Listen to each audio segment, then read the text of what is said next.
I'm like a president in my little world, right? My little tiny world. There's a lot of people that they're looking to me for me to give them guidance, like what to do. How much should I eat? When should I go to bed? What should I invest my money in? You know what I'm saying? And I take that serious, so I don't relinquish that power. Welcome to this week's Escape Your Limits podcast. Today, we're speaking with the CEO and co-founder of a fitness empire comprising of Ambrosia Nutraceuticals, Alpha Academy, Trifecta Meal Delivery, and Interstellar Media. He has 1.3 million followers on his YouTube channel, where he shares advice about fitness, lifestyle, and motivation.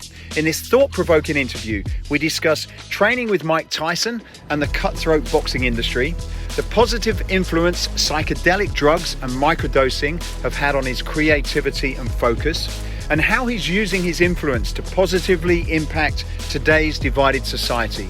So if you're looking to achieve entrepreneurial success or dive deeper into the mental aspects of your own personal development, then this one's for you. So please welcome Mr. Mike Rashid to this week's Escape Your Limits podcast. Mr. Rashid, thank you for coming and joining us for the Escape Your Limits podcast. Thanks for having me. It's been 3 years. Yeah, man, time flies. It doesn't seem like that long ago. No. Yeah. I was watching some of the old, I watched the last one we did 3 years ago. So it was, I think at that time you'd just done a boxing competition. Oh, yeah. And it's funny, I thought I was going to keep doing them, and that was it. Yeah. I planned on it, but it's weird. I kept having these little nagging injuries, one after the other. And then I was ready. I got ready last year. I was feeling good, in excellent shape, and COVID happened. So my fight was like March 20th or something like that, and then things got locked down on March 13th. Crazy. So are you glad that glad that didn't come up then? Are you? Or are you glad that you didn't end up going through that in some ways? No, I wanted to do it. Oh, you wanted to do it? Yeah, I enjoy boxing, but it's just a lot of preparation. I'm not just gonna play with it and go out there and embarrass myself. So. And it's hard for me to do a full training camp with everything else going because essentially boxing is a hobby for me, so I can't sacrifice work stuff for a hobby. No. So, but I was able to manage it at that point, and it bummed me out that it couldn't happen, Maybe a blessing in disguise. Never know. For him, for the other guy. Yeah, that's right. I was talking about boxing. I was watching, as I was preparing, I was watching your interview with Mr. Mike Tyson. I didn't know you guys were friends. Yeah. Or friends of your father's, is that right? Yeah, but I met him through my father years ago. So, yeah, we're all family friends. Right. What's Mike like then? Just a great guy. He's he's a very dynamic person. Many layers to him, very deep, very introspective. He's seen a lot of life. He's in a lot of life that most people, will never see. You gotta think about it. He's experienced the worst that life can offer, which a lot of people will never see. And he's experienced the best that life can offer, which most people will never see. Two polar extremes, you know what I'm saying? That he's been there and existed and thrived in both sides. So that you gotta think that's a very interesting type of person, special person. Yeah, I was one of the things in your interview he was talking about. I think you were talking about success, and I like the statement where he said, when you step out of your limousine, you're 1 foot away from the gutter. It's true. It's so true. It's so true.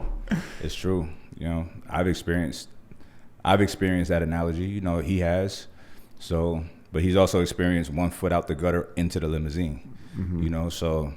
Yeah, it's so true. He got a lot of wisdom, People look at like the warrior side of him, the aggression, but that's just one layer of him. But he's a really wise person. Yeah.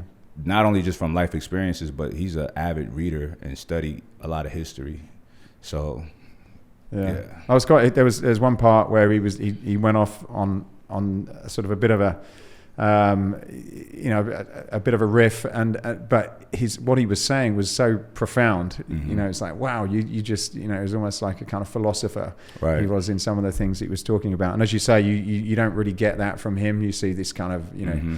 animal in some ways, but Right. then there's so much depth to a lot of the things that he What do you says. think about that? What do you think about the perception of him, like the aggressive, the quote unquote animal side?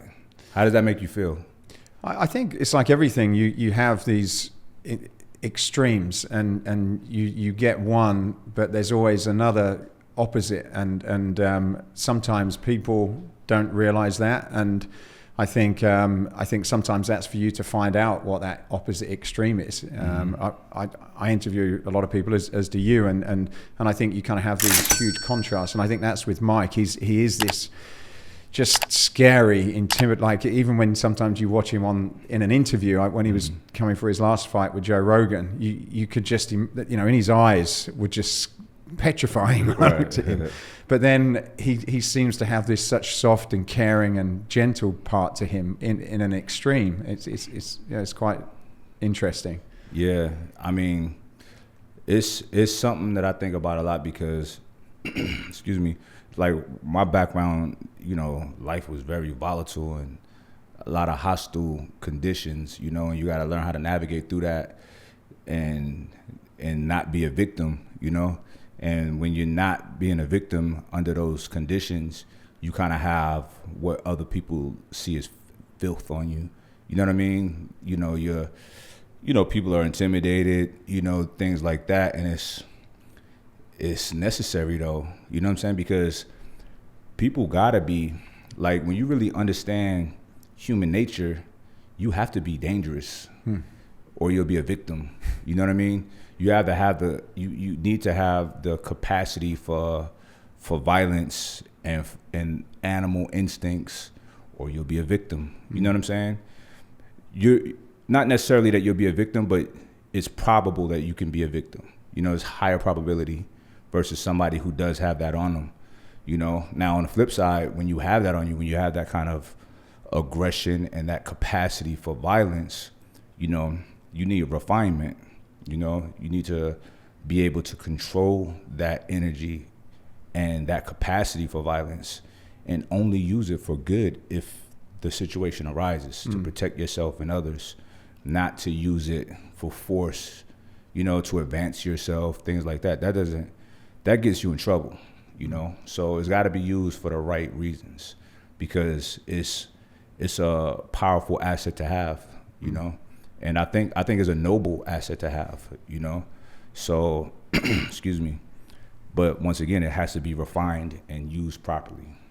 I think the other thing about Mike is he certainly had a lot of people that took advantage of him. And again, going back to that interview, I think, did your father, was he a trainer of his for a period of time? Nah, he wasn't a trainer. They were just good friends. Right. I mean, Mike, we're from Brooklyn and Mike's from Brooklyn as well. So when you're out of, like, and Brooklyn is like one of those places that like people are proud to be from Brooklyn. You know what I mean? It's a badge of honor. And, when you're out of there and you're out in the world and you meet other people from where you're from, it's like an instant connection. So we all met on the West Coast and they just connected. You know what I mean? They're closer in age than I am to them. So they connected on that level. But I was a boxer, up and coming boxer. So Mike took me under his wing. So, and he was just cool to hang out with, So, yeah, my father was not his trainer, but my father knows boxing, and they just connected on a real personal level. I heard you talking about where he obviously had a group around him, probably with trainers and other people, and I think it was you and your father where others were like, okay, well look, that's it, let's wrap up the gym now, we're done, and he was like, yeah, okay, and then he was like, okay, well, no. Yeah, I hated that. I was young, so I didn't have a place to say nothing. I didn't want to like overstep no boundaries, but they were yes men. He wouldn't train that hard. Now keep in mind, this is the end of his career, so he probably was over it. I didn't understand his mind state at the time, so, but he was probably just sick of it. And I didn't know him like all his way coming up and during the titles and all of that stuff. So now what I learned was that there's a lot of times he was so confident in his abilities and, busy living life that he wouldn't train very hard and he'd just go out there and kill people, smash them. So, but nonetheless, I take, stuff like that serious, like boxing and the training. So it just shocked me to see that he was willing to like half-ass it And the coaches, this is the part that shocked me. It wasn't that he was willing to half-ass it, because that's kind of common with athletes. So you get tired of that shit, right? But the coaches were like, "Oh, good job, good job." I'm like, it wasn't. Like, why would you say that? You know what I'm saying? And I was like, these people do not care about him. And it made me like really resent them, you know? Yeah. So in terms of boxing now, I saw that a few months ago, you put up $1 million to go after Mr. Jake Paul. Right, yeah. And if providing he would match it and the winner would take the purse. Yeah, for sure. I mean, that's a good deal. That's a solid deal. And it will make for a very compelling matchup, because it's like, you know, nowadays, you know, you sign on for a fee, and win, lose, or draw, you get that fee, right? So nobody's want to go out there and just for the money, right? You want to go out there and win, because it's a lot at stake. Your pride, your manhood, you can get hurt, embarrassed, you know what I'm saying? So the stakes are high.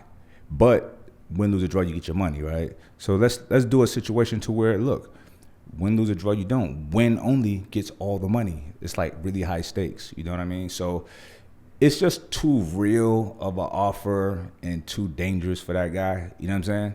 So, you know, much respect to him. You know, I respect the fact that he takes the sport serious. He's gained some decent skills, and he's in great shape, and he's a beast, you know? But I tamed the beast, you know what I'm saying? So, and they know what it is. So it was some back and forth, but, you know, if they can find bigger names that are fighters, like say Tyron Woodley, and they're smart, they know that guy's not a boxer, you know what I'm saying? And I knew that Jake would beat him easy. You know, I knew that. I called it. Yeah. I'm not blinded by the fact that somebody's tough looking and athletic and all of that stuff. I know, like, boxing is completely different. You know, it's different. You know what I'm saying? So, you know, for a guy that has been doing mixed martial arts for however many years versus a guy that's been only boxing for 3 years, the advantage is to the guy that's been only boxing for 3 years. 100%. He could have got. There's one part where I think if he'd have followed through, he kind of could have had him, Tyron. You know, he kind of. It's possible, yeah, it's possible, because Paul's skills are not good; they're just okay. You know what I'm saying? But okay skills and understanding the fundamentals and being in shape can beat a lot of guys. You know what I mean? It's a very interesting sport from that perspective, isn't it? You know, it's you wouldn't. I guess I'm not a boxer, but the average person, when they look at it, it's like, well, you know, you don't realize there's so much more to fighting. Isn't boxing? Yeah, not at all. Not at all. Any boxer, like, I remember in high school, you know, is interesting because the boxers at school are all cool with each other because we don't have a sports team at school. We're out of school, and typically we train and we box in the same neighborhood, so we're all on the same team, even though it's not at school. And I remember it was my boy, my sparring partner. His name was Jesse. I remember he got in like a string of fights for some reason. People kept picking on him, and he doesn't look tough at all. And he's knocking everybody out because that's how it is. If you could box, even if you got some kind of fighting system, like if you got a general understanding of it, a fight is super easy. You know what I'm saying? I have to say, knock on wood, I've never been in a difficult fight ever, not even close. You know what I mean? So it's such a disadvantage to the person that don't know. And no matter how big, strong, and scary they look, is just nothing there. You know what I mean? How do you think of it as reverse though? Like if you had some of the boxers doing MMA, what are your thoughts on that? I mean, I think they'd be at a huge disadvantage if they're doing all the MMA rules. You know, but I mean, if you notice with MMA, a lot of fights start and end standing up. You know, so it might be an advantage. You know what I mean? And I think I'm a fan of MMA. But I'm less of a fan than I used to be. I think that it was better when it wasn't like everybody kind of do the same thing. I thought it was better when you're a specialist at this system, I'm a specialist at this system, and we work it out, we figure it out. That was so cool. Now it's kind of like everybody looks the same, fights the same. You know what I mean? There's okay at this, that, and the third. You know what I'm saying? You don't have a lot of specialists anymore. And then the specialists, people that are specialists, you know, they end up being like legends, like GSP or Anderson Silva. You know what I mean? Legends, you know, in their prime. So, yeah, I like the specialists just from a sport perspective. You know, I don't look at it and say this one's better than that one. That's all up to the man that's in the ring or the cage. Thank you for supporting the Escape Your Limits podcast. If you're thinking about creating a unique and engaging fitness space to take your fitness to the next level, then we have you covered. Escape Fitness design and manufacture some of the most innovative, attractive, and durable functional training and free weight equipment used by many of the best trainers and fitness brands across the globe. As a valued listener, we are offering you a 10% discount off many of the products on our website. You can check out the full range by going to escapefitness.com and use the code dumbbell. That's escapefitness.com using the code dumbbell. That's it from me. Please enjoy the rest of this interview. I think the Jake Paul thing, it certainly brought a lot of attention back on boxing again. They, from my perspective, they seem to have, kind of really highlighted the sport. And I don't know what their long-term game is, but it's boxing was kind of dying for a while, wasn't it? People say that, but that's not true. No, if a person is not a fan of it and is not tapped into it, then they would assume that. Right. Like, I don't know anything about soccer, but that's the biggest sport in the world, right? To me, it's not even a thing. So, you gotta think, the richest athletes in the world are boxers. You know what I'm saying? Right. With their 2 fights a year. So Floyd Mayweather and Manny Pacquiao topped the Forbes list of athletes 8 to 10 years, something crazy. You know what I'm saying? Conor McGregor came out of nowhere and got that fight with Floyd and rose his stock. He's the highest paid athlete 2 years straight. You know what I'm saying? So it's not like there's guys who are like, you have different levels of fighters. You have your champion, you have top contenders, you have prospects, you have journeymen, and you have just opponents, right? The caliber I listed in order of the highest to the lowest. There's guys that are journeymen that give entertaining fights but lose a lot, that are locked in at 7 figures a fight that you've never heard of. You know what I'm saying? So the boxing is so dug in, it's not going nowhere. No. The people that love boxing. You know what I mean? It's just a classic sport that's been around, for a long time. And it's too exciting for it to go anywhere. You know what I mean? Now, the Pauls have brought extra eyes that probably typically wouldn't normally watch boxing to it, but I don't think they're going to stick around. They're just fans of his, that's fine too, So, but now boxing, you got to think like, for a long time, the UFC magazine, they was taking a lot of shots at boxing, but using like Mayweather or Pacquiao for their covers. They're talking shit, but they're using boxers to sell magazines. You know what I'm saying? So, and you got to look at the lifespan of a boxer's career versus a mixed martial artist career. And I'm always on the side of the fighters, right? And in mixed martial arts, they get treated like shit.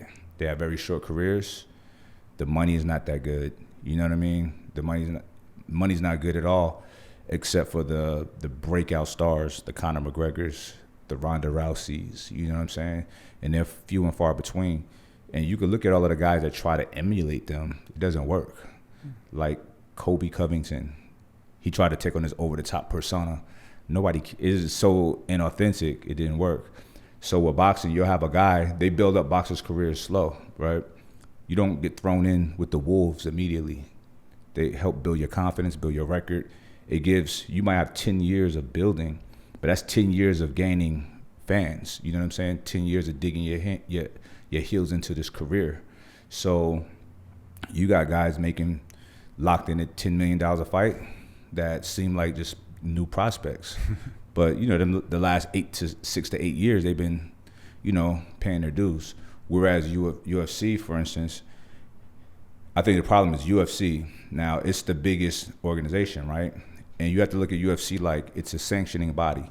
So with boxing, you have 4 major sanctioning bodies: WBA, WBO, IBF, and WBC, right? So let's say UFC is one of those, like a sanctioning body, right? The difference is the 4 sanctioning bodies in boxing can fight each other. That's how the money is so big, right? UFC is you're only fighting UFC because there's other organizations that are mixed martial arts, but they can't cross cross over and fight for each other's titles, right? So the biggest winner is Dana White and his crew. You know what I mean? Not the fighters, which is a travesty. And these guys get smashed, they get hurt. They're really putting their lives on the line and bodies. You see how many people legs get broken, and we see it. I don't want to see that shit. That shit is crazy, right? But yeah, these guys they're never the same, and it's kind of sad. Like, if they can compete across the board, if they can have sponsors and wear the patches, because that's been thrown out because of a Reebok deal, they can make a lot of money. You know what I mean? And stop rushing these guys, these good, young, talented guys. Of course they want to shoot to the top, so they want a title fight. So they're immediately getting title shots. You know what I'm saying? It's just too fast. You know what I'm saying? And it shows. They all lose. And with boxing, you have time. The good fighters have the time to really perfect their skills. And it's so exciting to watch a fucking specialist. So, yeah, you have guys that will never lose or barely lose. Whereas in MMA, they're getting thrown out. It's so many variables. They're getting thrown to the wolves so fast. It's a lot of losses. You know what I'm saying? So, it's interesting. We'll see how it goes. If you look at some of the most dominant fighters, they have somewhat of a stand-up boxing style. You know what I'm saying? Because it's a very, like, the boxing side is very cerebral. It's not like as physical. You know what I'm saying? Even though it seemed like it, but it's a lot of timing, distance. It's playing chess. You know what I'm saying? It's deception. It's a lot that goes into it. So, it's easier to win when you're more calculated like that and using space and distance. So I'm just all into fighting. Yeah. So it's interesting. super exciting to me. I'm not from that, and over the last few years, even with McGregor and Mayweather, like even.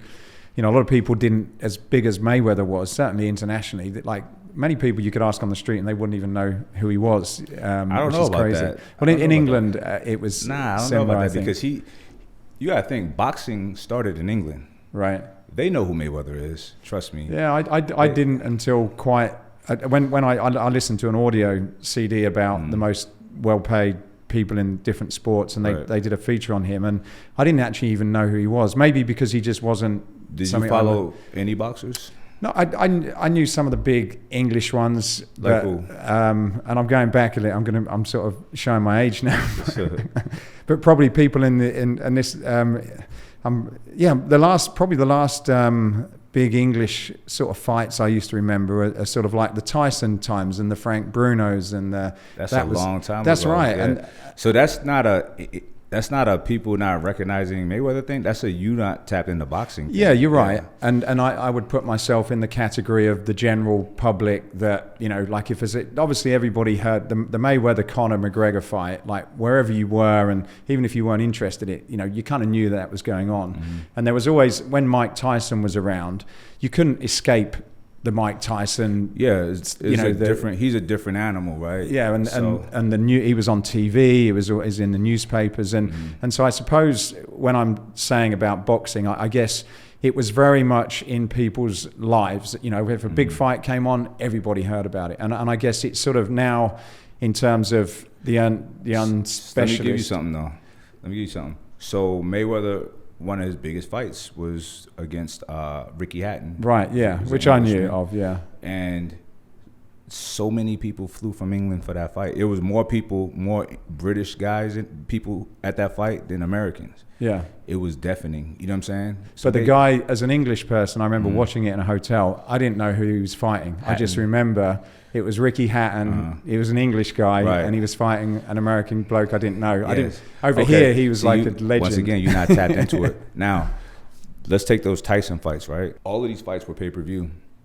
Mayweather, the top pay-per-view fights is like 1, 2, 3, 4, 5, 6, 7 or so that are all Mayweathers, and then a couple other guys, and then Mike Tyson. You know what I'm saying? So it's just the era that you paid attention that you were tapped into. Because Mayweather, all right, so you have different regions. Now, people love Mike Tyson because, first, the heavyweight champion is different than a welterweight champion, right? It's like everybody respects him because he's a big man. He could beat all of us up. A welterweight is like, yeah, we respect, but a big guy's not afraid of that guy. You know what I'm saying? He's 147 pounds, right? Even though he could probably whoop a big guy's ass, but you don't have that kind of fear, right? So it's not as exciting in that sense. But Mayweather was such a polarizing character. He knew how to take on, like, he took on like a WWE type of bad boy persona, right? So people hated him, and that's great for sales. That's great for ticket sales. I mean, Muhammad Ali did the same thing. Right. You know, he antagonized people. He was loud. It was an act, and it was very smart because boxing is entertainment. You know, just like anything else. So the guys that really got it, and Mayweather, oh man, he knew what he was doing. He made people so they just hated him. Here it is, a young black man, and in this country, a black athlete is like, you better be humble and be happy that you're getting this money, that you're getting to live the American dream. Shh, don't say that, don't do this. So he's like, nah, fuck that, I'm doing whatever I want to do, how I want to do it. And America, like, one thing about boxing, and this is throughout the world, boxing is very like nationalistic. You know, during World War II, we had Joe Louis versus Max Schmeling, an American. It was a black American too, but he was accepted by everybody because he was fighting a German. You know what I'm saying? So boxing has always had these huge cultural implications, right? And a lot, when it's within America, is racial. You know what I'm saying? Really? So yeah, so the black guy represents all the blacks. You know what I'm saying? And if he ain't black, he represents the whites. That's just how it is in boxing, you know? So fans are real rowdy. So they like, that black man should not be, you know what I'm saying? He should not be talking about this. He should not be talking, look at him throwing money and wasting money, and how dare he, you know what I'm saying? Really? Yeah. Oh yeah. So that makes I don't think we get that as much in, like, a friend of mine was David Hay. He was probably more of a recent person, maybe not known over here as much, I don't know. Yeah, I'm familiar, very familiar with David Hay. But it was, as far as I was aware, you didn't get that. It was like, you would just celebrate because he was a British. Y'all embrace all y'all fighters. In America, it's not like that.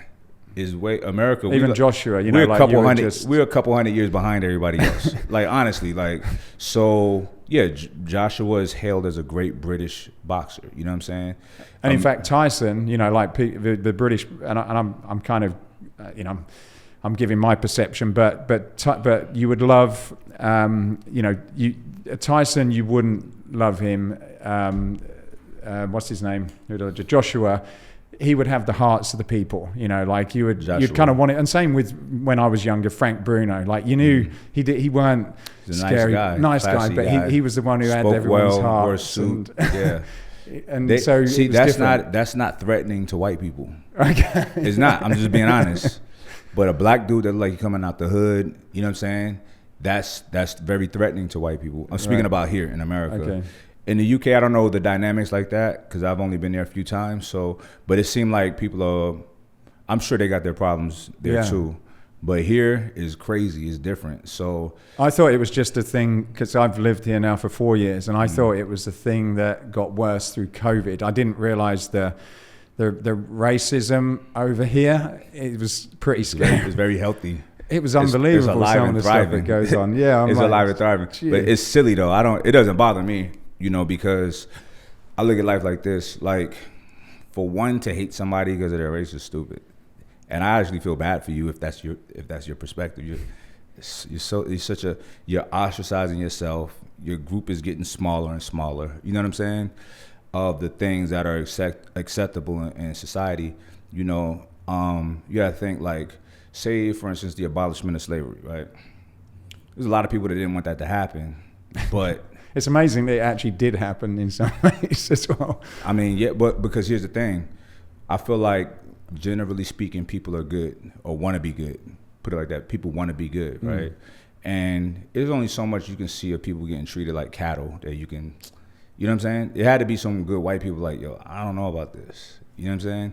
Even if it benefited them, you know? So people got to remember the Civil War in America was fought. Half the country was divided and fighting each other because one half wanted to keep slavery. Oh, that was what it was about. And the economy of... I need to know my history. The economy of slavery, you know, that was the backbone of the South, of the economy. So it's like, no way, I'm not letting this go, right? I think the products are grown from the earth. So in essence, that's free. And then you have workers that are cultivating it for free. It's just free money. You know what I'm saying? And that was the backbone of this country back then. So, you know, there was a huge divide and a huge fight. And then what you had, and this was in England too, Belgium, Spain, and France were the great colonizers throughout the world. Yeah, you're right. Yeah. And they made a lot of money with slavery. They're probably the worst, actually, even though no, they it's are probably well hidden. All the stories rewritten. Oh yeah, for sure. So what you had was like, you had to tell a story, a certain narrative for people to be okay with using these people as slaves, right? So, and you have, even in science, like Charles Darwin, like people praise Darwin, he's so great in evolution. They kind of fixed his story, but he was a huge proponent in massaging the consciousness of the people to accept blacks as subhuman. And his theory of evolution, which you don't see, was like all of these subhumans under Aryan Caucasian prototype of what a human is. You know what I'm saying? It went down like Arabs, Asians, Jews, blacks, we're all not human according to Darwin. That's, you guys can Google this, right? But it's out there, but you don't see it now because they kind of fixed it up. You know what I'm saying? But it was so much of that taught, right, to where people didn't feel bad about having blacks as slaves. But then, you know, you start dealing with them, you're like, yo, these people are smart, they're capable, they're nice, whatever. People were, listen, this is human species, right, have been on this planet as we are now for approximately, I think they're saying 150 to 200,000 years, right? However, we've only been quote unquote civilized for about 10,000 years. It's not a long time. Maybe right? less than that sometimes. Yeah, for sure. And then you have spectrums of how civil yeah. groups of people are, right? So, you know, it's not, I mean, listen, we were just considered cattle not long ago. And then when they were trying to fix it, they're like, all right, well, you're 3/5 of a man. Like, two of y'all can make a man. Yeah, it's very recently. That's what shocked me. Recent, like, just very recent. So recent. So recent. People don't realize that. So it's a lot of, like, I guess I'm gonna say racism for a lack of better terms, but racism that's kind of indoctrinating people and they don't even realize it, and they be in denial.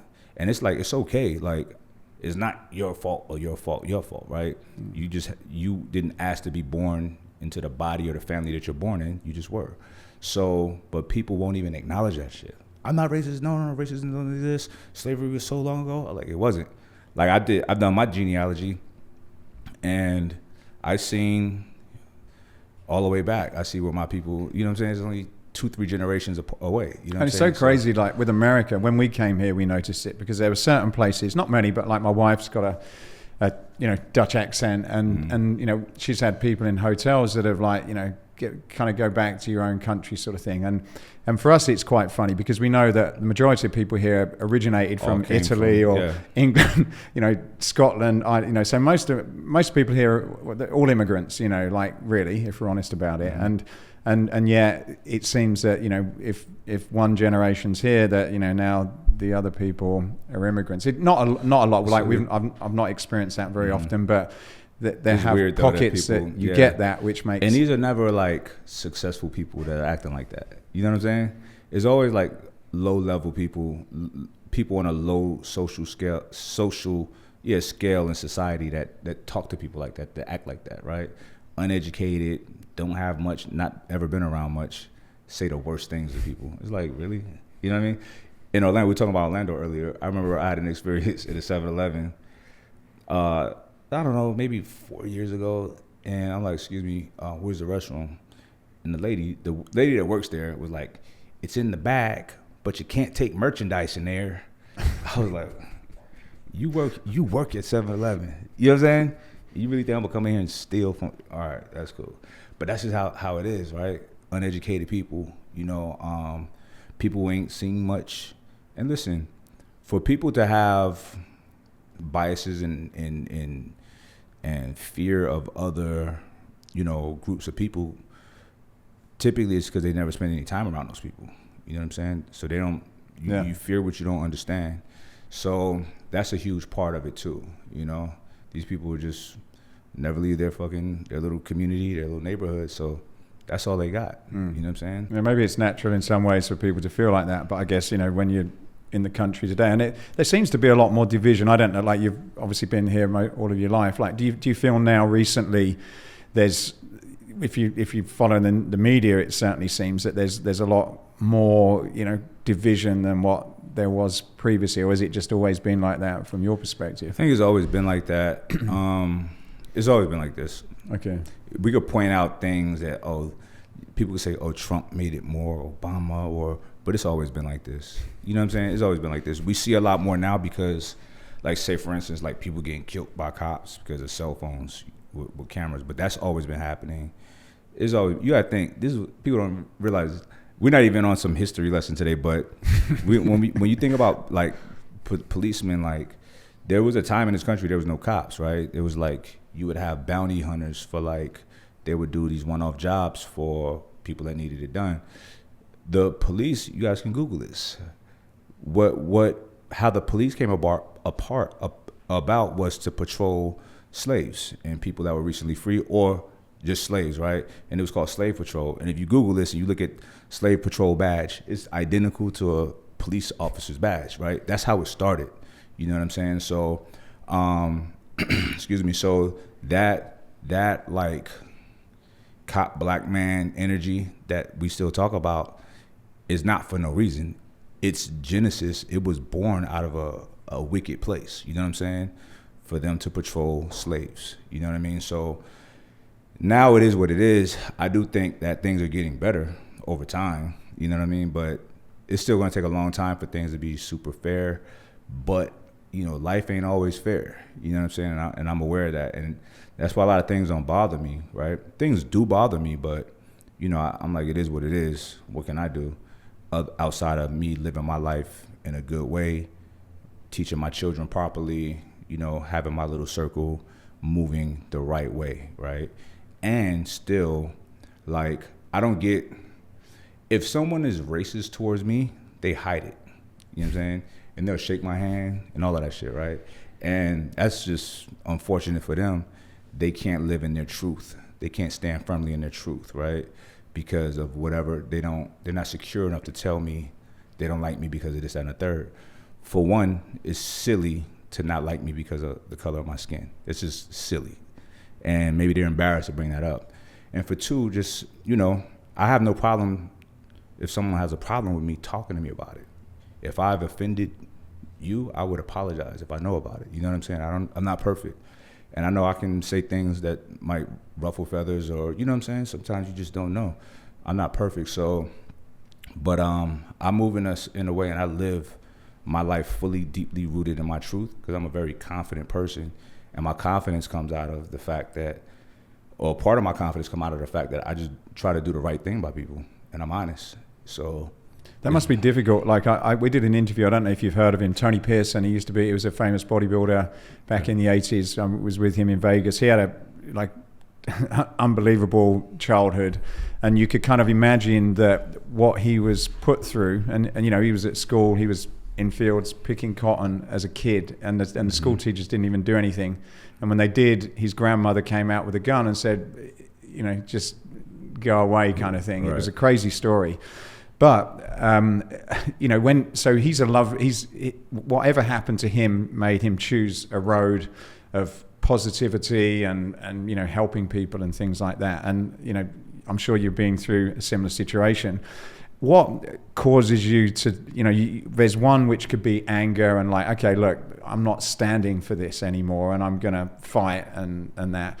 Or the other one, which is probably a lot more difficult, is to, you know, I've known of you for quite some time now. I know what you like, and it's a, you know, I don't think there's a bad bone in your body. I may be wrong, but what causes you to sort of not take that approach and have gone into a very different direction? Well, I don't think there's anything wrong with standing your ground and fighting for what's right. And when you feel like you've been done wrong, or you want to like fight for somebody who's not strong enough to fight for themselves, I'm all the way with that. I'm just all the way with, like, you know, trying my best to be a good person, to be a leader in my little community, with my family, with my associates, my friends, you know, trying to be the best example of a leader for my team, you know. And when I say team, that's business, but also like family, you know, because everything's a team, right? So, and a good person in the community and society. I don't like what I'm teaching my children is like, you need to be an asset to society, not a liability, right? What are you bringing to the table? You know, how many jobs are you giving? How many people you helping, or whatever, right? Or how many smiles are you putting on people's faces? Like, that's important too. And so I'm just locked in on that, on trying to be a good person.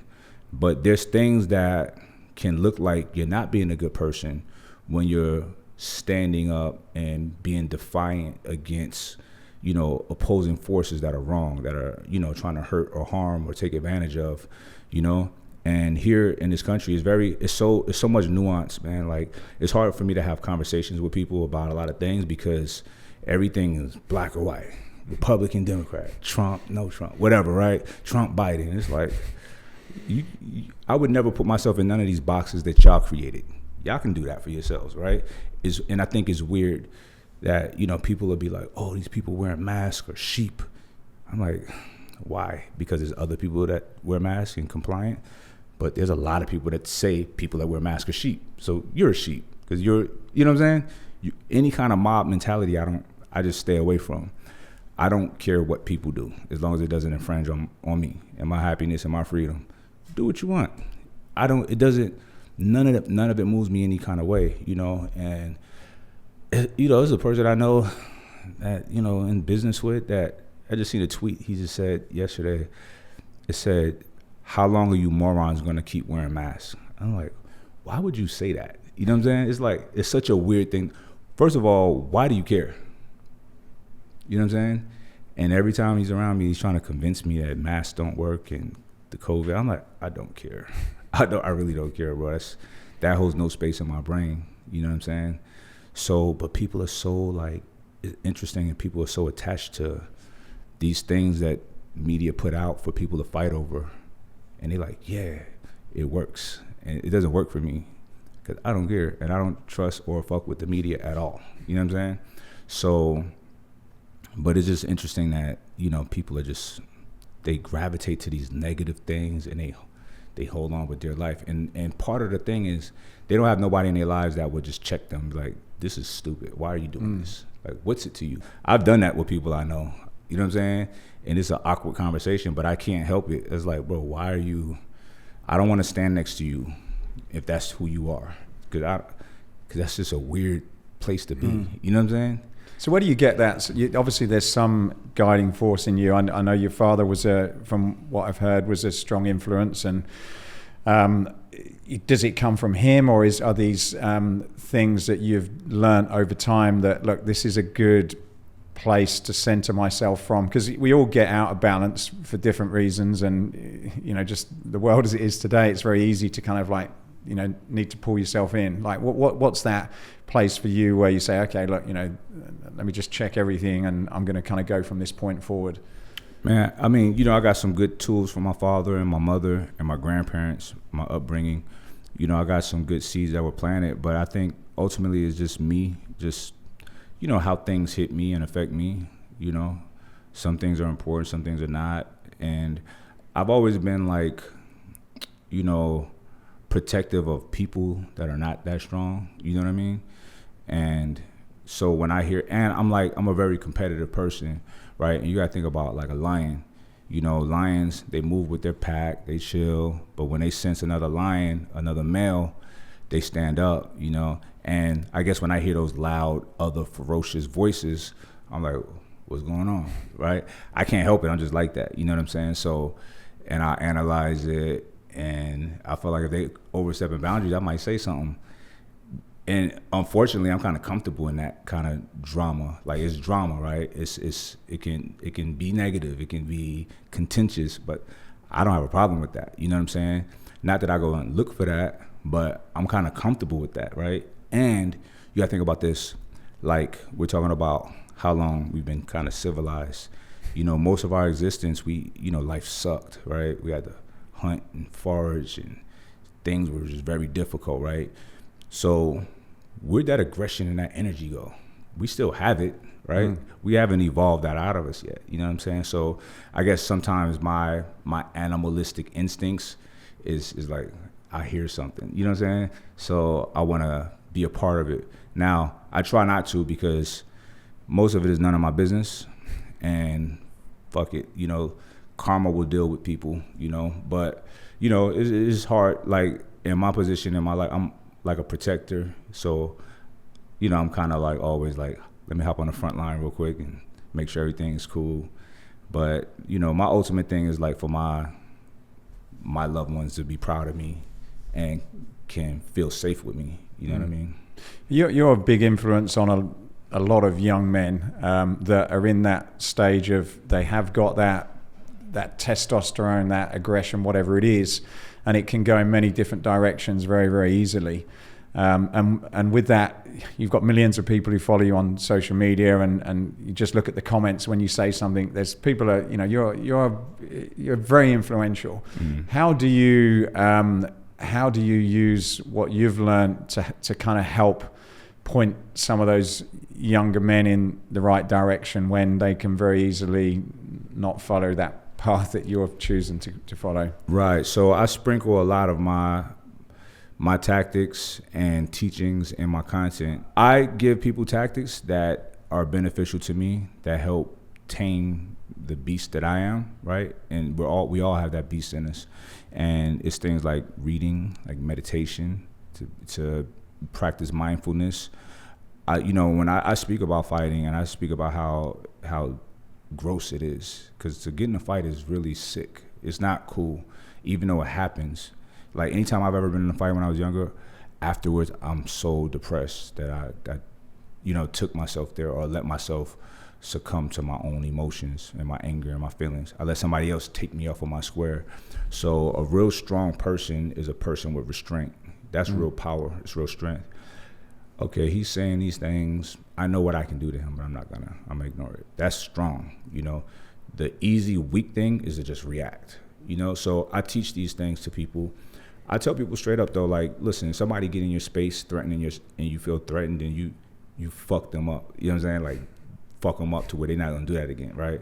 But just because people are saying things to you, it doesn't matter. Who cares? It's just words. And you could beat them up. They come back and say it next week. You're gonna beat them up every time? It's not realistic. You're gonna end up in jail. You know what I'm saying? Or they're gonna end up shooting you or killing you. So, you know, it's a way to navigate around that. And I give people like unlikely tactics that you would think would come from me, like reading and meditation. I'm big on meditation and things of that nature. And I tell people, you know, it's multiple types of leaders, and, you know, you can lead with fear, or you can lead with love, right? And leading with love is better, because when you lead with love, your followers will protect you. You know what I'm saying? When you lead with fear, the slightest, when they sense the slightest vulnerability, they're going to try to take you out because they're afraid of you. And when you make people uncomfortable like that, they don't want to be around you. So they're going to figure out a way to get you out of there. So, you know, and there's karma, you know what I'm saying? So there's always somebody bigger and badder. Yeah. You know what I mean? So I guess that's what you see in the fighting or the boxing game. Like, no matter who's on top, even, you know, like Tyson and that level, there's always someone else, isn't there? Yeah, for sure. Yeah. And I'm huge on like young guys like learning how to fight, get into boxing, jiu-jitsu, whatever, because it's very humbling knowing that there's other people that can probably fuck you up. You know what I'm saying? And it teaches you, like, typically guys that fight that have done it for years are not like they don't get into fights. They're nice guys. We started jiu-jitsu, and my wife and children did it for longer than me, and I got in there, and that was a very humbling experience. Right, right, yeah. Because you like you said, they say never judge a book by its cover. 100%. And never some of these kind of very small, skinny guys that look like they're kind of book nerds, like wouldn't hurt a fly. Yeah. And within like 2 minutes, I'm like out on my back being choked. And it's fun trying to figure that stuff out. And I feel like these men are good for society. People that are proficient with things like that, you know, people that are protectors, you know, so it's good, you know. I feel like people should be, if people practice some kind of fighting system, some type of martial art, they know not to judge people by a book by its cover, right? So they're just more reserved with their energy. So, but you know, and sensible as well in some cases. Yeah, for sure. I know me growing up, like I got picked on a lot. Like, you know, when you from certain areas, it's a lot of fighting. It's aggressive, right? So, and if you don't look the part, I didn't look the part. I didn't look tough. I was skinny, little innocent looking kid, but I knew how to box. But once again, that's not at school, so nobody knows. So, you know, I beat up a lot of like bullies, you know what I'm saying? And it was shocking to me, like, because they would try to like intimidate me or whatever. And I'm like, all right, let's go. They're not ready for that, because these big, scary people, they use their intimidation tactics and that's it. They never have to fight. So they don't even know what to do. And I learned that at an early age. The toughest, scariest looking dudes typically don't even know how to fight.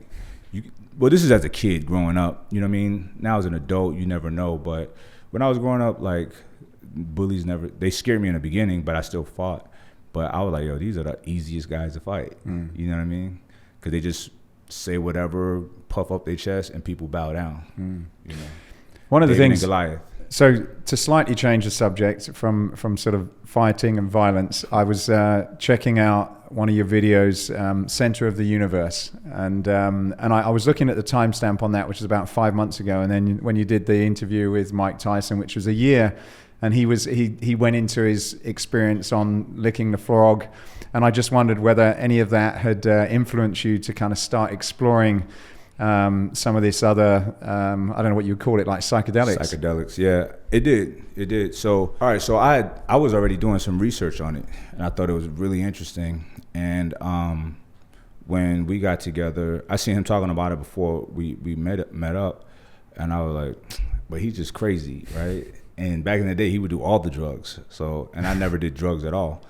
So I was like, yeah, we'll see. So listening to him talk about it, and even stuff we talked about that wasn't on camera, it made me really intrigued, because it sounded like this stuff is very transformative.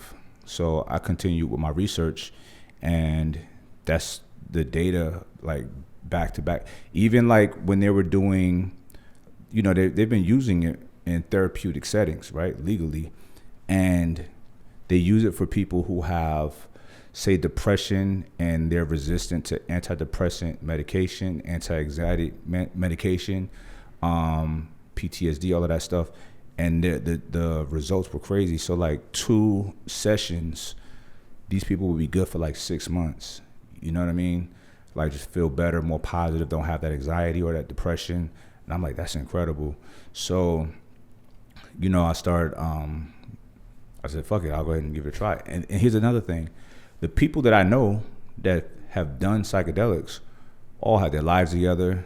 They were like I got a lot of buddies in fintech or the tech community, and VC guys, like really smart guys with their shit together. And all of these fucking guys do it. You're saying that they were doing microdosing or something. Is that different from the microdosing? But it's no, microdosing is whatever you think is a small dose or whatever, right? But they were working on it like they would do more and more, because you don't really feel it after a while. So I said, all right, I had the confidence to try it, and I did. I tried. I went to Utah for a conference, and a good friend of mine was there, and there was this like little after party type of hangout thing at this big mansion, and he was just glowing, right? I could tell he wasn't high, right? Like weed or anything. I'm like, what the fuck is, what are you? So I'm like, hey, what's up, man? Like, what are you on edibles right now? He's like, nah, man. Then he told me he was on LSD. And I was like, acid? He's like, yeah. I said, what do you experience? He's like, nothing. I just feel, you know, he's explaining what he felt. And I was like, that gave me more confidence to try it, right? Because he's another guy. He's in shape, got his life together, all of that stuff. So I was like, I'm going to try it. So when I tried it, listen, I'm going to tell you, it made me angry. It made me angry that our government lies to us so much, because that was classified as a Schedule I drug. A Schedule I drug has no medicinal purposes or therapeutic purposes and is highly addictive, like it's a real illicit drug. And that couldn't be further from the truth. It's not addictive at all, and it literally is used in therapeutic or medicinal situations, right? So I'm like, why would they? It made me so much more positive and pleasant to be around. And this was microdosing in regular doses, because the microdosing, when you start microdosing, you can only do that for a short period of time because you won't feel anything. Okay. Yeah. So, and I would like say I had like a meeting, it's going to be a lot of negotiation, whatever, I would take it because it makes you feel more creative. First of all, you're more positive, right? You're in a better mood. Can you think because I guess if you're negotiating, you've got to really consider all options. Are you focused? You're not sort of. I'm more focused. Yeah. So I wouldn't take. Look, I'm okay with drugs now because I've done extensive research myself, and I understand that the pharmacology of a lot of these drugs, right, and what they actually do in the brain. So, and there's nothing like what I thought growing up. Nothing. It's crazy. So, however, I wouldn't do anything that like depresses my central nervous system or makes me like weed. I can't do weed. I have no desire to do it because I've tried it and I don't like how it makes me feel. I don't feel sharp. I feel dull. So things that would make me feel sharp, I would do. And the classic psychedelics, which is lysergic acid or LSD, psilocybin and mushrooms, MDMA, which is they use in like Molly and ecstasy. Yeah. We'll get to that one. But the classics, they bind to the two-way serotonin receptors, right? So there's really, they're like happy is just a word, right? But this is a word that we all come up with. But that's typically what serotonin does, right? And dopamine. But it's way more than that, because when you're in a good mood or happy, you're more generous, you want to do more things, right? So I don't know if happy is the right word to quantify all of the components of that, right? So on just on that for a second, Mike. So because I get what you're saying, does that in any way kind of deplete or have an opposite effect? So if you're taking it, you're okay, you've got this euphoric feeling, you're more sharp, focused and everything, and you say it's not addictive. But if you don't have that, and I'm thinking maybe kind of more younger people that are trying to figure themselves out, like does it leave a deficit? So you have this sort of like depression if you're not using it. Does it work on a different? I don't know how it works. Yeah, that I haven't experienced that, and that is well, here's the thing: we're depleted of our dopamine by the nighttime when we're done with our day. Everybody is. It's normal. So we have different stimuli. Hugging somebody gives you a serotonin boost, So there's so many things throughout the day that gives us these spikes and these drops, right? And we're all depleted at night. It is what it is, right? So that's something that I totally understand. But no, I've never felt, the most I felt was like tired mentally the next day. And I'll tell you that experience. So what's happening, especially with LSD, is the connectivity in your brain is increased, right? So they've done MRIs on a guy on and off, right? And they show the regions of the brain that are lit up on both. And while on, his brain is completely fired up, right? And I can really attest to that when I have done LSD. I just feel so creative and I want to do things and I want to be social and I think better. I do a lot of writing, and even in my like meetings, nobody knows I'm on it. I could be on it right now. You wouldn't know. I'm not, but you wouldn't know. That's the thing. You think people like, oh, wow, look at the colors. It's not like that. Now, if you go on these deep journeys, yeah, it could be like that. Now, I'm a very grounded person. I know who I am. And if I'm ingesting something, I know what it does. So it doesn't take me in some weird place. I'm in control of it, right?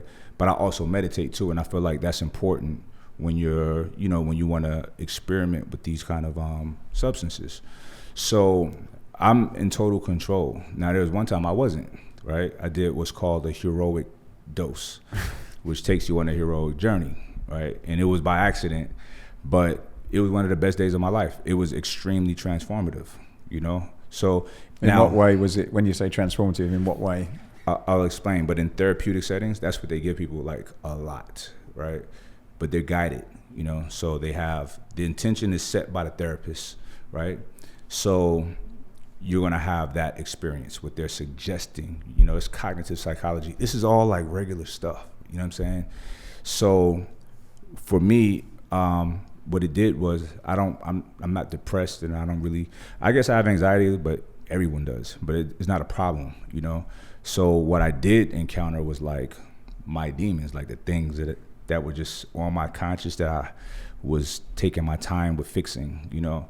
What it did, it made it really huge to where I had no choice but to address it, you know. So, and I feel like anybody with a half a consciousness to experience what I did, they're gonna fix their demons, you know what I mean, and slay that dragon.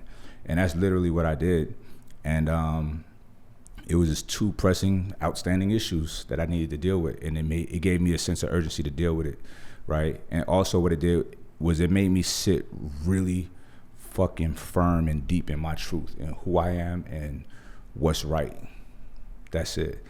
And it made me a more positive, pleasant person, right? It's worn off since then. You know, I'm back to my grumpy old self.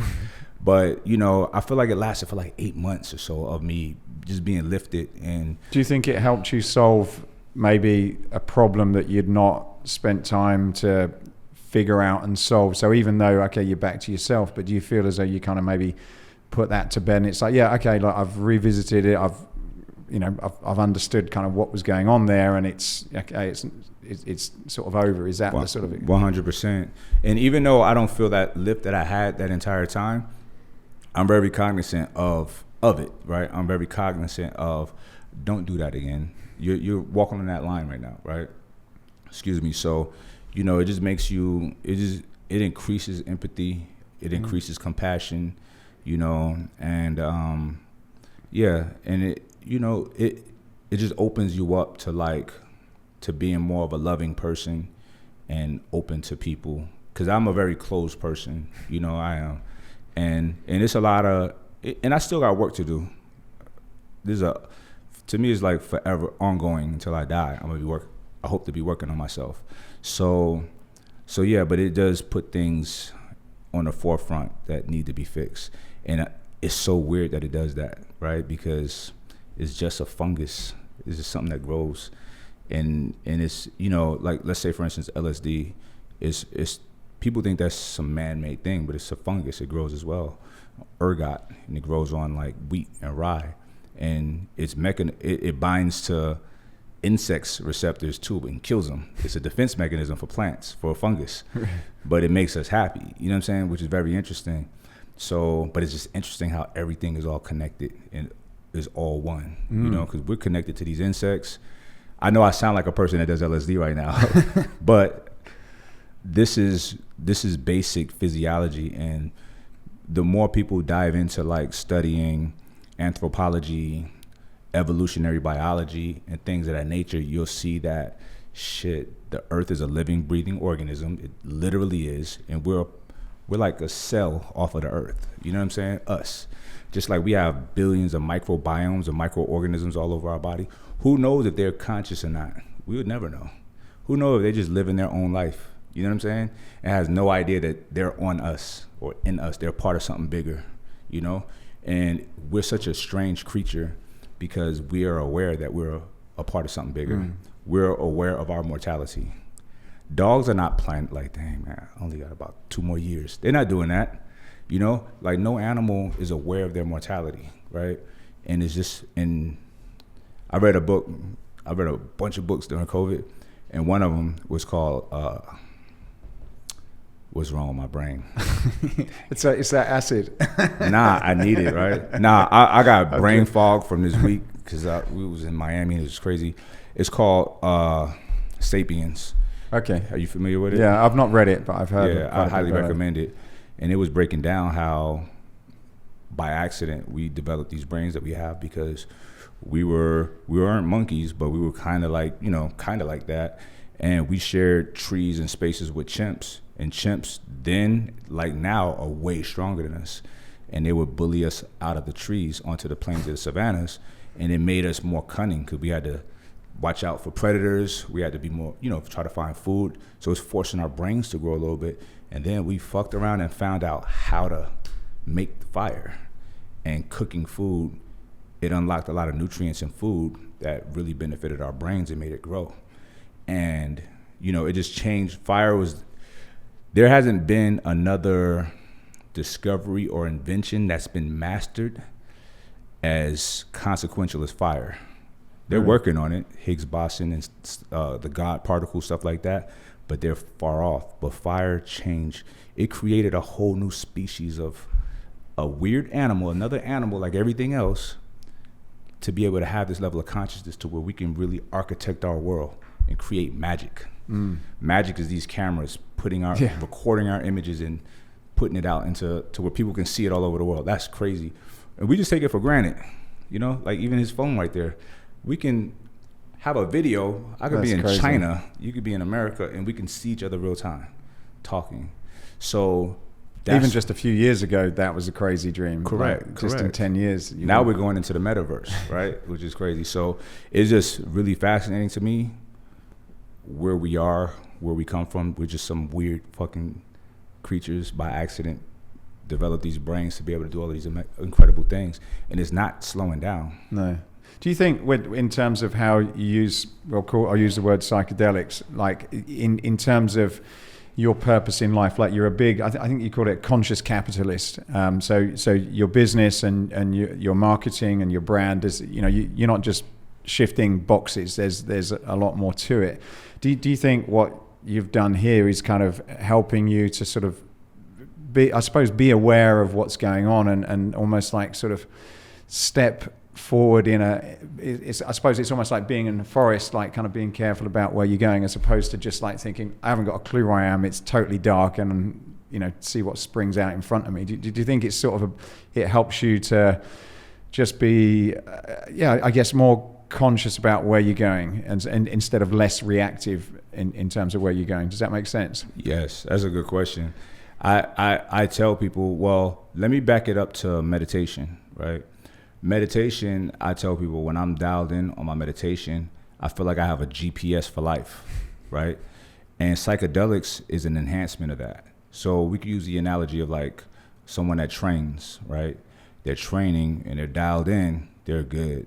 If they take some anabolics, some steroids, to get some help, it's accelerated, right? But they got to be careful with it. They can't abuse it, then they can be good. So meditation is the training, right? To give us those tools. For me personally, giving me those tools to be able to, like you said, like really feel the walls and don't just react and don't move without intent. But the psychedelics enhances it. It increases it, right? And I've done steroids, but I didn't want to abuse it. So I took it for a couple years and I stopped, and I'm gonna wait until I really need it again. I didn't need it when I did it. I just wanted to. But the next time I do it is going to be when I need it. And I'll probably never need it, but when I feel like I can't maintain the level of, physicality that I want, then I'm all in, right? But I'm going to still do it safe and smart. Same with psychedelics. I had like last year, I was experimenting galore, but I haven't done it. The last time I did it was actually in March, right? And it's a tool that when I feel like I need it, I'll go and use it, and use it with intent, It's for me, it's for like, I think that people should be able to take it for whatever they want, even recreational purposes. For me, my purpose is for like my own therapeutic reasons, and my own, leveling myself up reasons.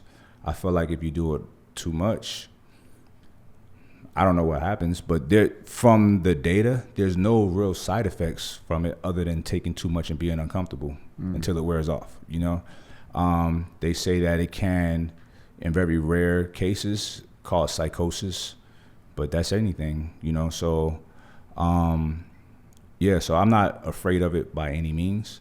I'm glad it's there. I'm glad that we're in the path of it being legalized. How do you compare that to alcohol?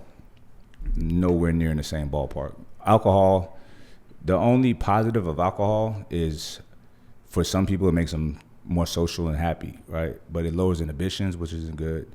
It's bad for your health. It's terrible for your health. Like alcohol is the worst drug there is. If you compare all the drugs, alcohol is the worst, like for your body, and drunk driving, and it just causes so much disaster.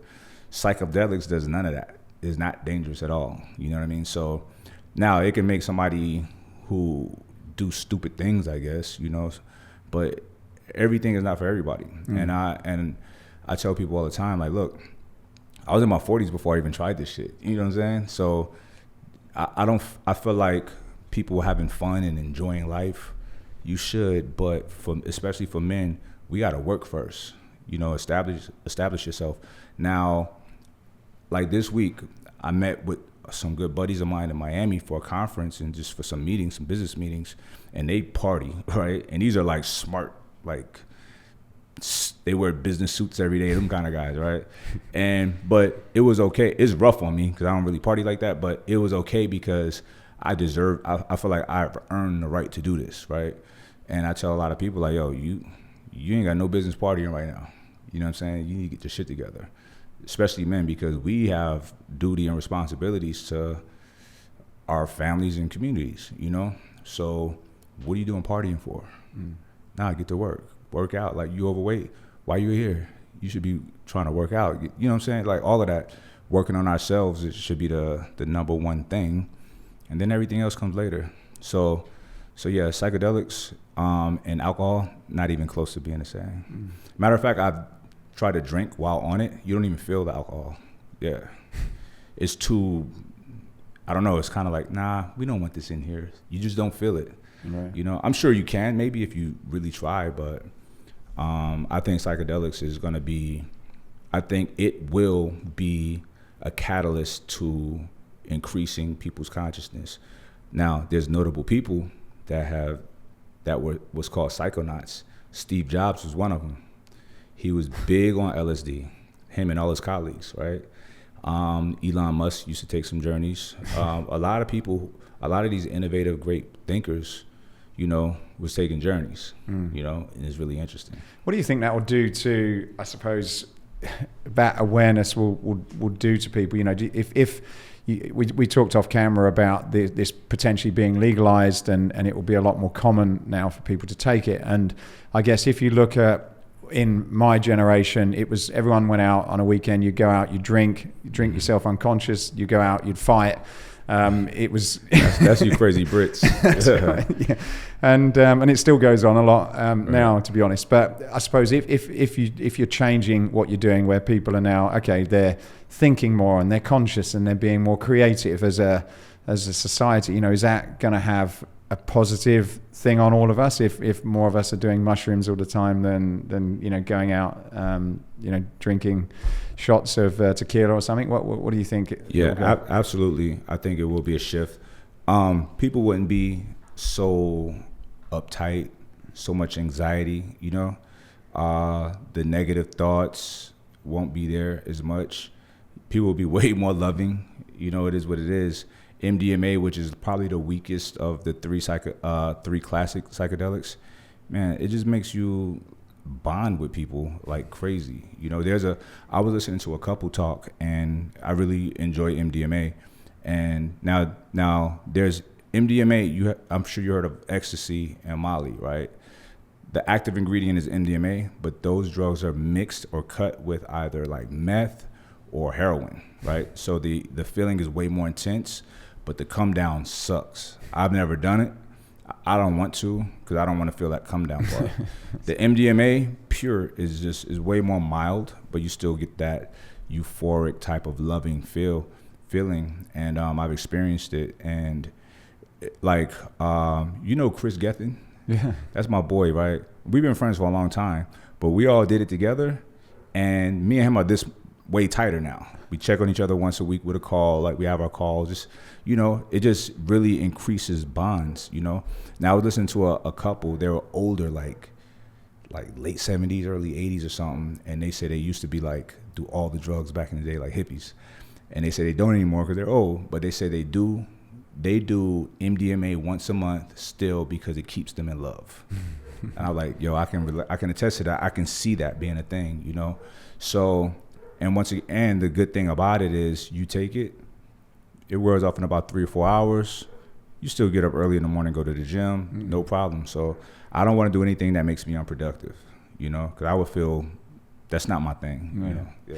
So that kind of comes on to balance. Like, I guess you've had and have a number of successful businesses. You've got, in terms of your physical self. You had what a lot of people would look up to. What have you found has been the secret to continue with that balance? Because there's so many extremes. Like we've talked about psychedelics, and we've talked about like getting out of balance and the aggression, and there's a number of things that fighting for us. We've got relationships and then trying to stay fit and healthy and make money. What are some of the, I suppose, things that you've learned over the years that you can, I suppose, share with other people about how to maintain that kind of balance in your life when everything around you is unpredictable, and you want to be productive, you want to stay fit, you don't want to lose it mentally? Is there any sort of habits or I suppose things that you've learned that have kept you in the right place?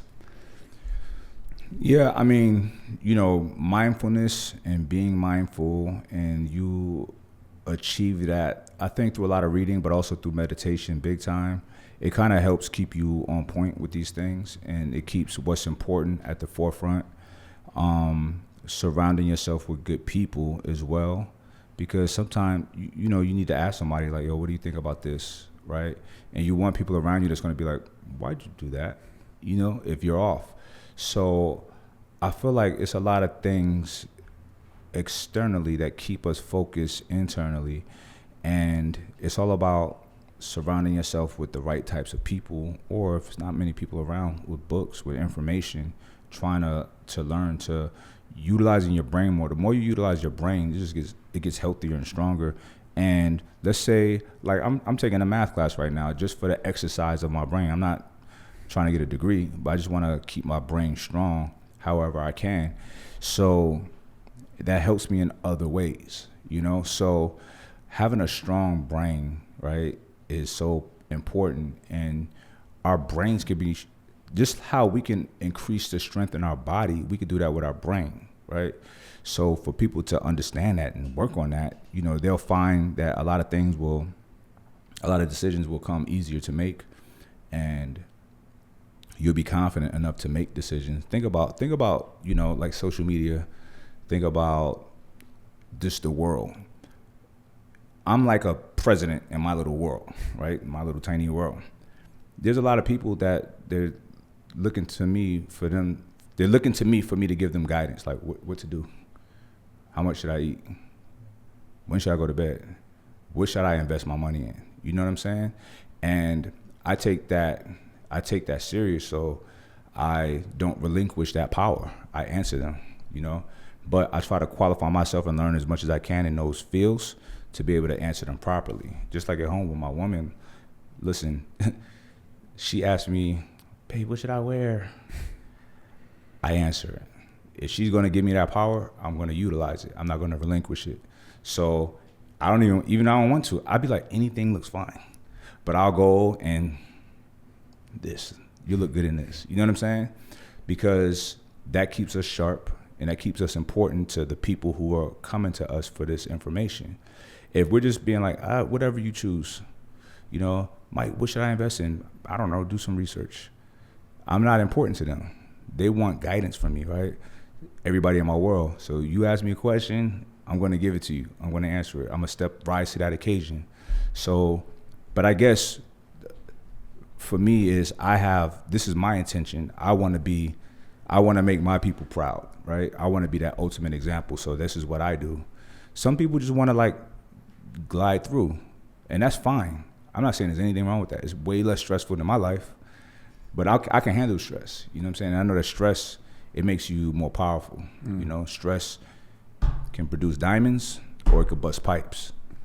I'd rather be on the diamond side, So I feel like I'm strong enough to handle whatever I deal with. So, and everything is stressful.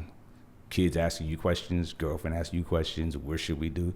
Listen, my life is so being pulled in every direction, but I wouldn't have it no other way. I get up so this is crazy. It's not crazy to me, but to other people. So my daughter and her mother has moved in with me and my girlfriend.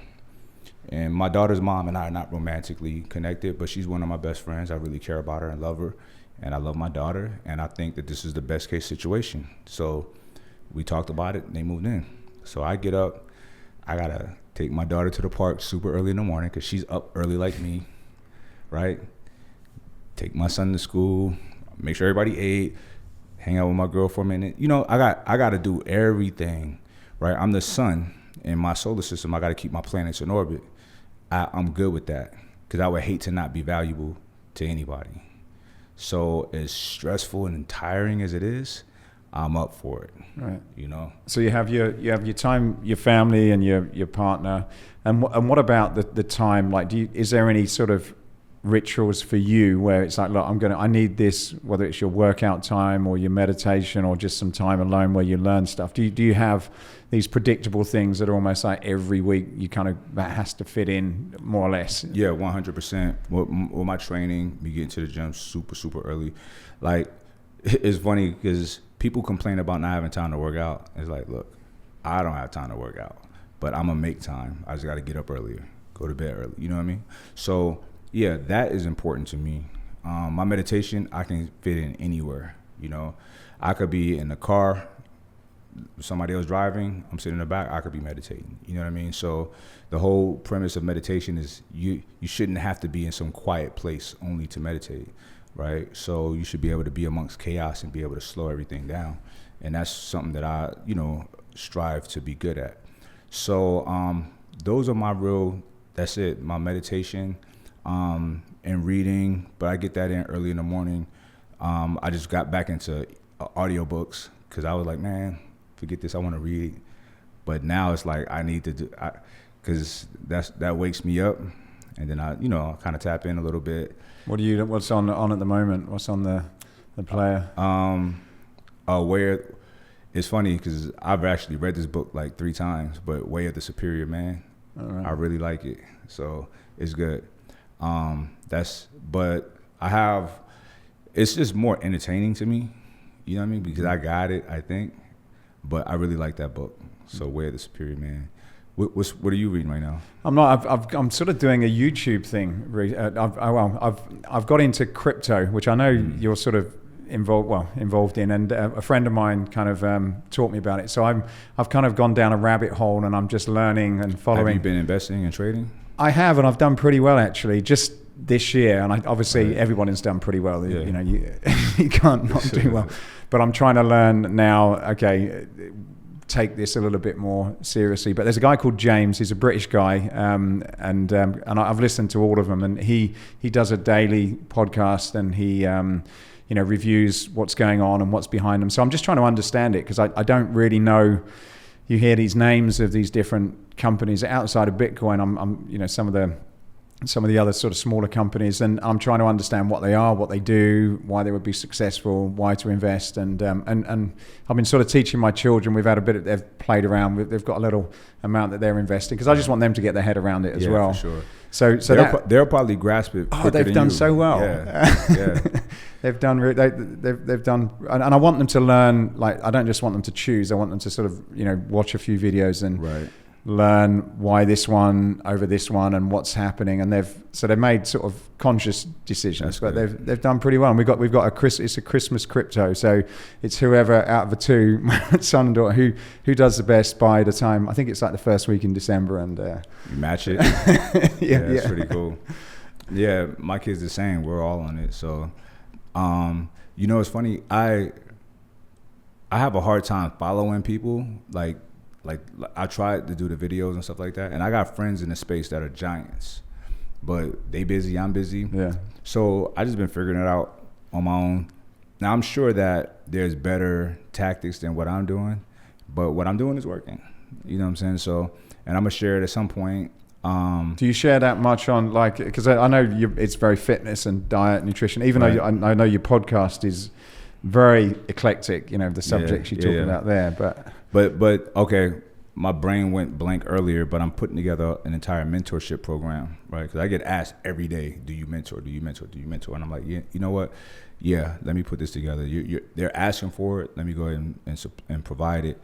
And so that will be in there as well. Of course, nutrition, health, relationship stuff, just stuff for a young man to really grow into being a hero in his world. but you know, money and finances is important as well. So yeah, and the crypto thing, like we're in a gold rush right now. So it's like, yeah, people need to be taking advantage of it, because who knows how long it's going to be this easy. No, you know, it's easy right now. Like I know people. I got friends. I got some guys in town right now that I'm meeting with later today, that they started this thing last year and they're multimillionaires. You know what I mean? Not only did they figure out crypto and the stock market and became successful at it, now they're teaching people. They're making more money on that than their investments. You know what I mean? So it's so much money to be made. It's ridiculous. You know, and they're not the only ones that I know that like this.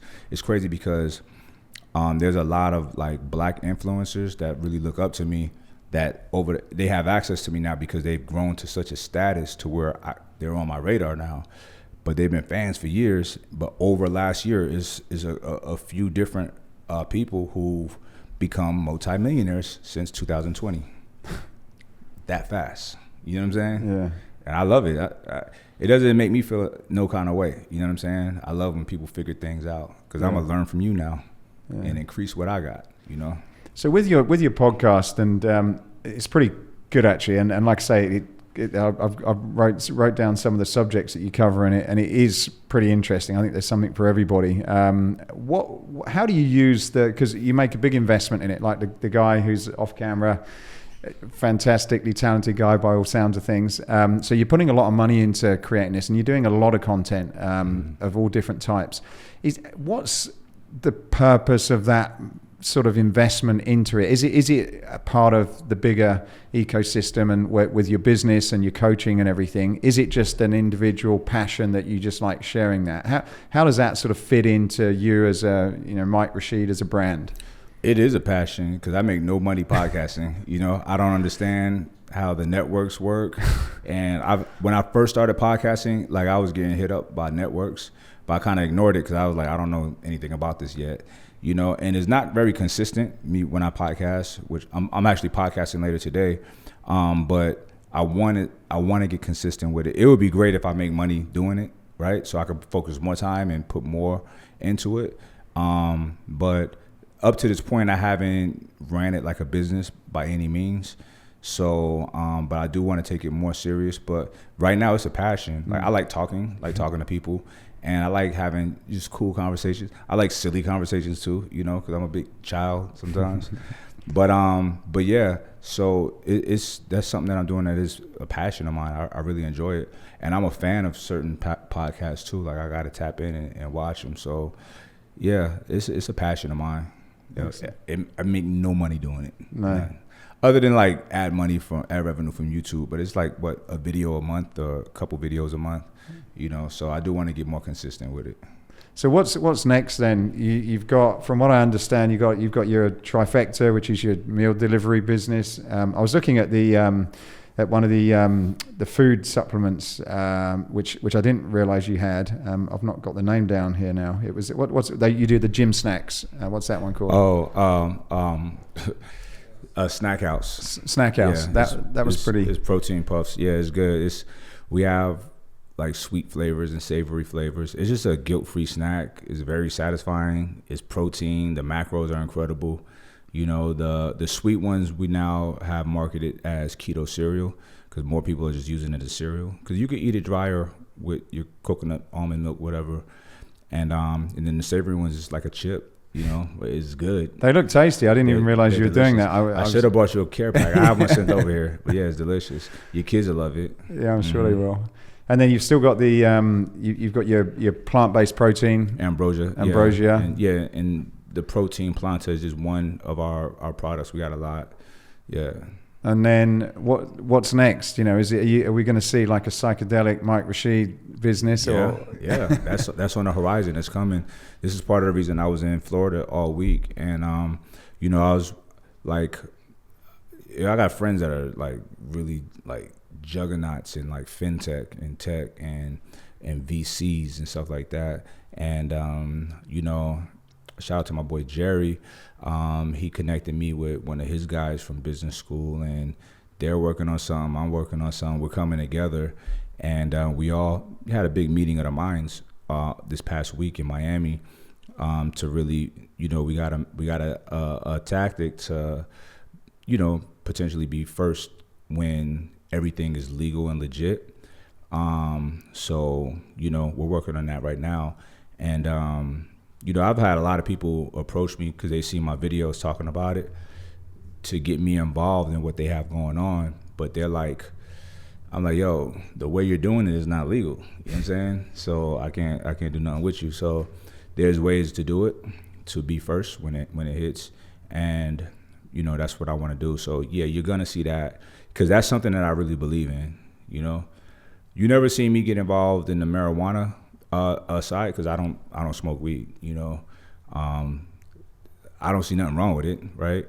But I don't like it for me, because I don't feel sharp, But psychedelics, I see there's a lot of benefit that I got from it. I see how it can help people. I'm with it. So I'm always standing by things that I feel like it's a great benefit from, that I get benefit from. So yeah, when I do business, it's not just business. It's like, what I feel is like good for people, good for society. And I think psychedelics is good for society. We just, once it's legal, the education can be put out there and people know how to do it properly. And the problem with drugs is it's illegal, right? They just say, no, it's illegal, you can't do it. It's not going to stop people from doing it. So with it not being regulated, people are getting stuff cut with fentanyl and other things, and they're dying or getting sick. And if everything was legal and regulated, you know what you're getting. You know what I'm saying? And it'd be plenty of education to where you know how to do it properly, why to do it, if you should do it. So it's really how beneficial this stuff can be for people. It's a real travesty that we have these 30 or so years of it being banned. All the research that could have been done. You know what I mean? So, but it is what it is. You can't, things that are supposed to be, you can't suppress it. It's going to come out. It might take a little longer, but it's going to come out. And if you try to keep suppressing it, it's going to come out violently. You know what I mean? Or in the wrong, like you say, in a dangerous way that's probably not going to be helpful. Exactly. Either. But it's going to come out. So it's best to let things flow as they should, and let's walk it and guide it and present it to people in the right way. And I feel like society is shifting, it's slowly, but slowly society is getting better. I feel like slowly people are getting smarter, becoming better people. Despite what we see with the media highlights, I think people are getting smarter and better and wiser and more open and understanding. Yeah, there's a lot of positive stuff. I guess it's a shame that the stuff that you see every day is the bad.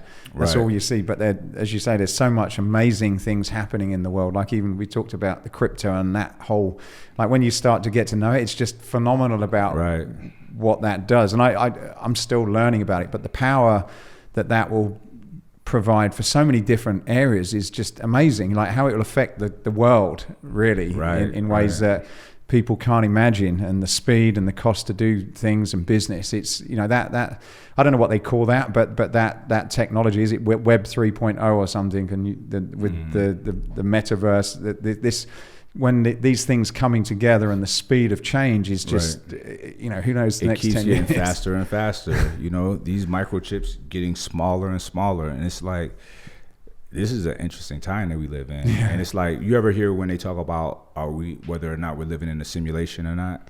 Yeah, we've talked about that, my wife and I, a few times before. What's your thoughts on that? We could be very easily. It's when I think as crazy as it sounds, that could be the case. Who knows? And I heard you talking to Mike Tyson about what's death, and his view on it was very different to most people's. And it's like, well, maybe it isn't just because we don't know about it. Maybe that's why we're all scared about it, and maybe it is something amazing and wonderful and beautiful that you just kind of evolve into. We don't know, and we're afraid, like we said at the beginning, we're afraid of the unknown. We're afraid of people we don't know. If they're a different color, we're afraid of it. As human beings. Yeah. People feel what they don't understand. Animals too. I remember the first time my dog seen a bike, he tripped out. He's like barking at the tire, he's lunging at it. He don't know what this is. So people it's intelligent to be afraid of what you don't know, but there's a lot of things that we know now, and people are still kind of afraid of it. But with that, like, I feel like first of all, there's a big debate every year with some of the top physicists, theoretical physicists, astrophysicists, all of these guys about whether or not we're in a simulation or not. And I watch it, right? And they never say it's impossible for us to have been in, for this to be even the most skeptical ones is like, well, it's possible, but it's very unlikely, right? But it's like, man, we might figure that out, you know what I'm saying? Which is even weirder if we figure out that we're in a simulation, you know what I'm saying? So, well, you could be the only one that's watching this movie, like, or we could be on our way to creating simulations, you know what I'm saying? Straight up. I mean, I think we kind of do that now with video games, you know? So with this metaverse and people, you know, buying real estate in the metaverse and clothes and being present is really interesting. And like, not to go too far off, but you know, you listen to a lot of people talk about the possibility of like other life, conscious life being out there. And it's like, I could see it not being anything out there, right? And I could see us being the beginning of everything. You know what I'm saying? Because you ever heard of the Kardashev scale? No. So there's a scientist that came up with this theory of like 3 types of civilization: level 1, 2, and 3. Level 1 being closest to what we are, and that's a civilization that can utilize 100% of its planet's resources. And it says that we're like 100 so years away from, or a couple hundred years away from being able to do that. Level 2 can utilize the resources from its closest star, from the sun, with a thing called a Dyson sphere, and that's a network of satellites around the sun, right, to harness that power. Level 3 would be like gods to us. Like, this is a civilization that can utilize all of the resources and energy from its galaxy, I believe, right? And you know, and it says, like, it makes a lot of sense. Like, these people are so smart to even come up with this stuff, right? And you know, they say that there might be like a great filter. There might be scores and scores of civilizations that only get to a certain point, and level 2 or 3 is like, all right, that's enough. Zap them out. You know what I'm saying? Or I feel like I don't see nothing wrong with us being the first to start becoming an interplanetary, multi-planetary civilization. And you know what I'm saying? Because like, the desire to live is so strong. You know what I mean? Naturally. It's so strong. And with technology and that desire to live, and the fact that technology keeps getting better and smarter, like, this guy stops here, the next guy starts where he left off, and it keeps increasing, right? We would have to have an extinction level event to start over. But we've only been, when you look at the time, even the Earth, like we've been here such a small amount of time, just on this planet, and look at our impact. Well, yeah, it's quite incredible. So the chances of then nothing being out in this huge place, it does seem quite unusual. But then it's like, well, why? If it is that unusual, then why? You know. Well, look at it like this. I mean, it's so many questions for one, right? Like, why is the universe so big, right? So look at life. All we can go off right now is what we know, life here on Earth, right? And out of all of the billions of species that have existed, most of them are extinct, right?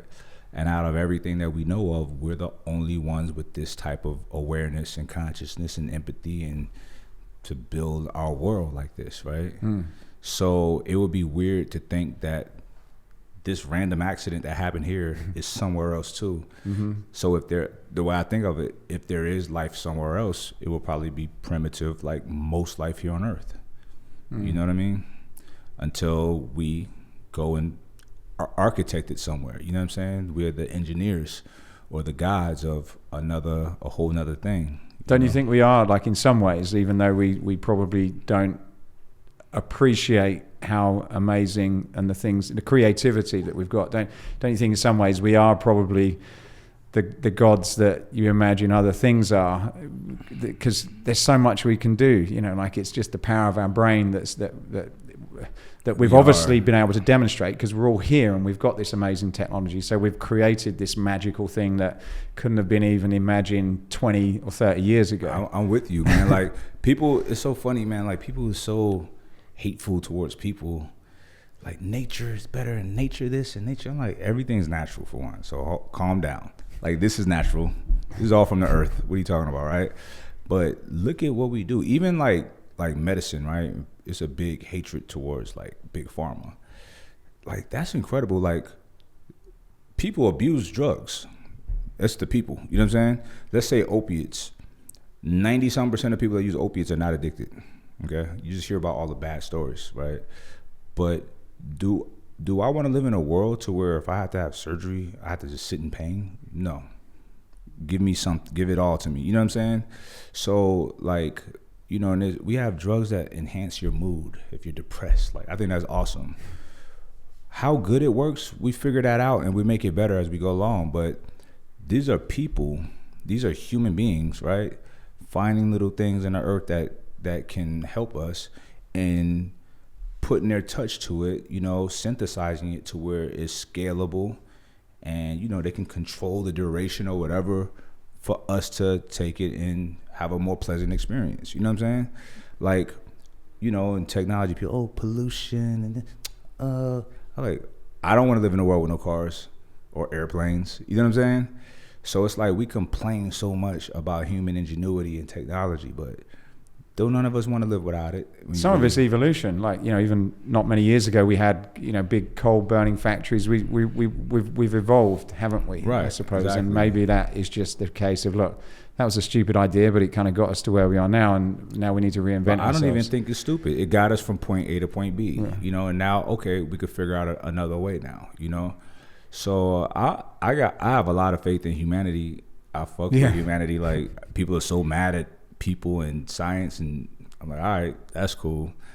You go live in a forest if you want. You know what I'm saying? But we do have a lot of we do have a lot to owe to everything that kind of came before us, in some good or bad. Oh, you yeah, know, for sure. We owe a lot to that, really. Otherwise, 100%. We wouldn't be what we are today. No, it's true. Yeah, no, it's true. I'm just appreciative that I was born a human. You know what I'm saying? 'Cause I think about animals that just exist. It just sucks. You know what I'm saying? We have the choice to live, to figure out life and live how we want to live. It's pretty cool, you know? So, you know. Sometimes conversations like this make you appreciate it. So yeah, I really appreciate it. So, well, look, I know it's been a great conversation. I must do this again because it's for sure. been very. Next time, come do it over in I call it the mothership. I will do. Like we in space. Yeah. Mike, thank you so much for your time. Thanks for having me. Thank you. Yes. Hey, I hope you enjoyed this podcast. If you did, then please go over to iTunes and subscribe to the Escape Your Limits podcast. Leave a review, leave a comment. It really would help us a lot to continue to keep these going.